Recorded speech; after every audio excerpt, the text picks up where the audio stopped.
नमस्कार, जय हिंद। मैं महेश टोकरे अपने सेकंड यूट्यूब वीडियो में आप सभी का स्वागत करता हूँ। आज बात करने जा रहे जो जिस विषय पर बात करेंगे वो विषय थोड़ा-सा ऐतिहासिक है, उस पर हम बात करेंगे। तो क्या हुआ था ना, 11 मार्च 1689 में स्वराज के दूसरे छत्रपति संभाजी महाराज जी को बड़े ही क्रूरता से औरंगज़ेब ने मारा था। उसके बाद औरंगज़ेब को लगा कि ये मराठों का राज, ये स्वराज मैंने जीत लिया है, पर उसके सब विपरीत वहाँ से शुरू हो गया। जब संभाजी महाराज को मार गिराया तो मराठों में थोड़ी-सी थोड़ा-सा उनका जो आत्मविश्वास है वो थोड़ा डगमगाया। पर जो छत्रपति संभाजी महाराज की पत्नी थी रानी येसुबाई, उन्होंने उस दौर को बड़े ही संवेदनशीलता से संभाला। उन्होंने रायगढ़ को, औरंगज़ेब ने क्या किया, फिर औरंगज़ेब का जो सरदार था जुल्फ़िकार खान, उसने रायगढ़ को चारों तरफ से घेर लिया और उसमें स्वराज के तीसरे छत्रपति यानी कि छत्रपति राजाराम महाराज जी वो भी थे। येसुबाई इतनी निस्वार्थ थी कि उसने अपने बेटे शाहू को गद्दी पे बिठाने के अलावा उसने अपना जो अपनी सौतन का जो बेटा है यानी कि सौतन का बेटा राजाराम महाराज जी, उनको गद्दी पर बिठाया और छत्रपति घोषित भी किया।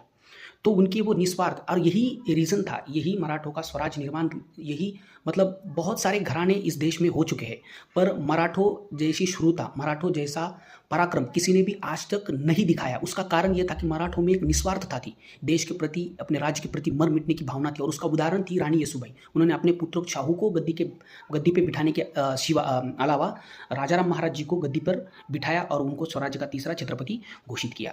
जुल्फ़िकार खान ने चारों तरफ से रायगढ़ के किलों को घेर लिया, पर येसुबाई ने कहा कि छत्रपति को बचाना जरूरी है, इसलिए उन्होंने कहा कि आपको इस घेर को तोड़ के बाहर जाना है और सुरक्षित रहना है। मैं यहाँ का सब जो राजकारभार है वो संभाल लूँगी, और उसमें फिर और हो सके तो आप कहीं दूर प्रदेश में भी जाओ। तो राजाराम महाराज जी जो थे वो खंडो बल्लाळ, रूपाजी भोसले जैसे सरदारों को लेके पहुँच गए तमिलनाडु के जींजी किले पर।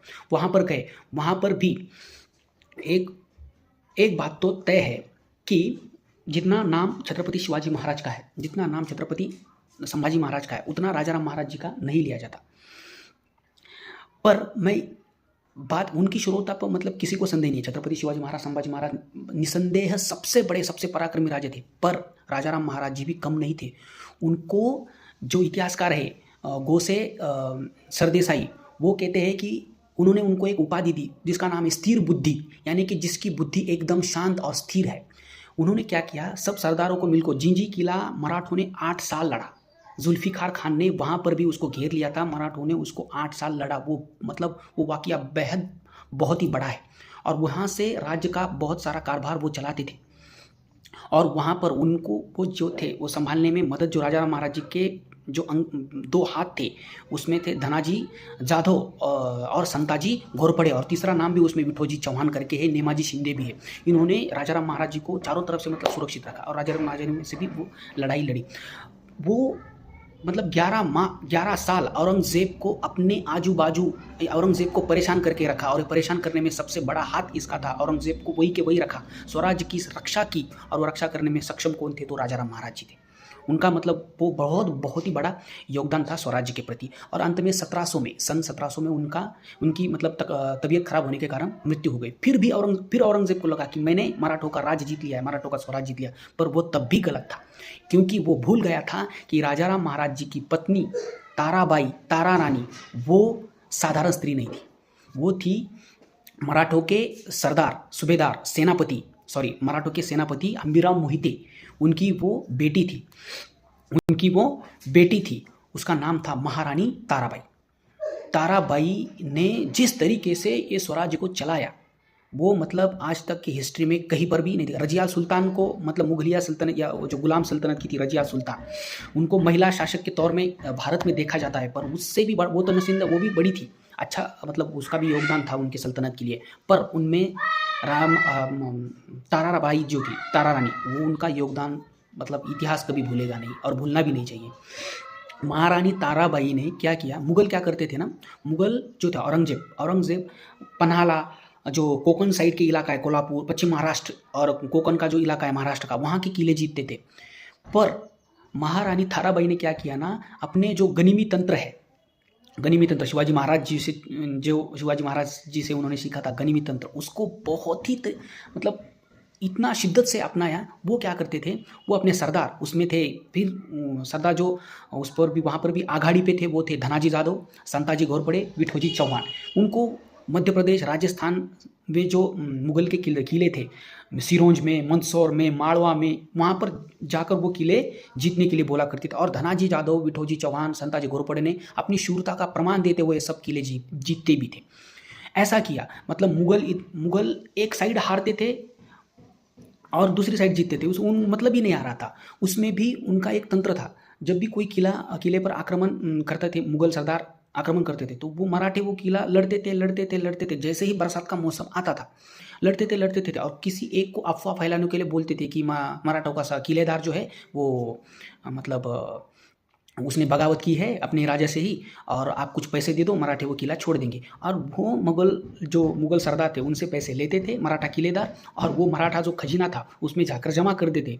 फिर वो किले पे जो था ना, वो सरदार, मुगल का सरदार, औरंगजेब का सरदार, वो किले पर जो धान्य सामग्री है, युद्ध का जो सामग्री है, वो सब जमा करके लाता था। जैसे ही जमा करके लाता था, तारा रानी फिर धनाजी जादव, विठोजी चौहान जैसे सरदारों को भेजकर वो किला और वो साधन सामग्री फिर से हासिल करती थी। तो इतिहासकार उसको बोलते थे, वो जो सिस्टम था ना उसको बोलते, उनका जो तंत्र था, मतलब गनिमी तंत्र को भी उन्होंने अपनी शैली में एक तरीके से अपने लिए नया बनाया, अपनी शैली उस पर विकसित की, और उसको फिर इतिहासकार बोलते थे सेफ डिपॉजिट लॉकर सिस्टम। और वो भारत को किसने दिया, वो महारानी ताराबाई ने दिया। और इस तरीके से फिर से उन्होंने 7 साल आगे औरंगजेब को कभी भी मराठों को जीतने नहीं दिया। और अंत में 1707 नगर जिले में औरंगजेब यहाँ मरा।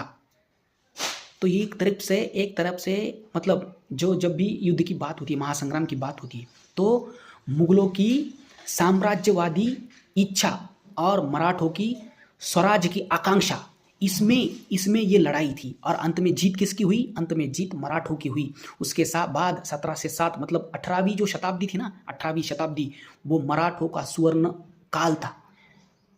और इसीलिए इसमें जो योगदान था ना, महारानी संभाजी महाराज के देहात के बाद राजाराम महाराज जी ने जैसे 11 साल स्वराज को आबादित रखा, उसके आगे भी महारानी ताराबाई ने भी वैसा ही उसको रखा।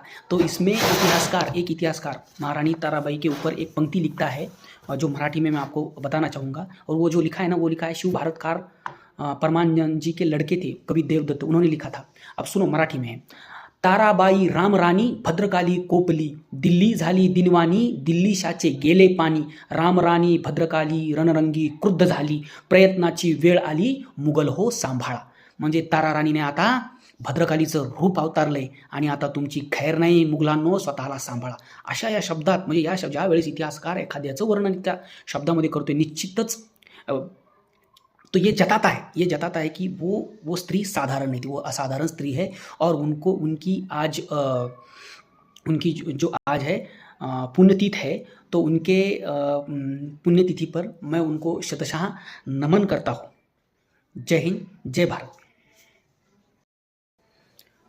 तो उस महान स्त्री को, यानी कि महारानी ताराबाई को, मैं उनके स्मृति दिवस पर शतशः श्रद्धांजलि अर्पण करता हूँ, और उनके आगे मैं अपना सर झुकाता हूँ, उनको विनम्रता से अभिवादन करता हूँ।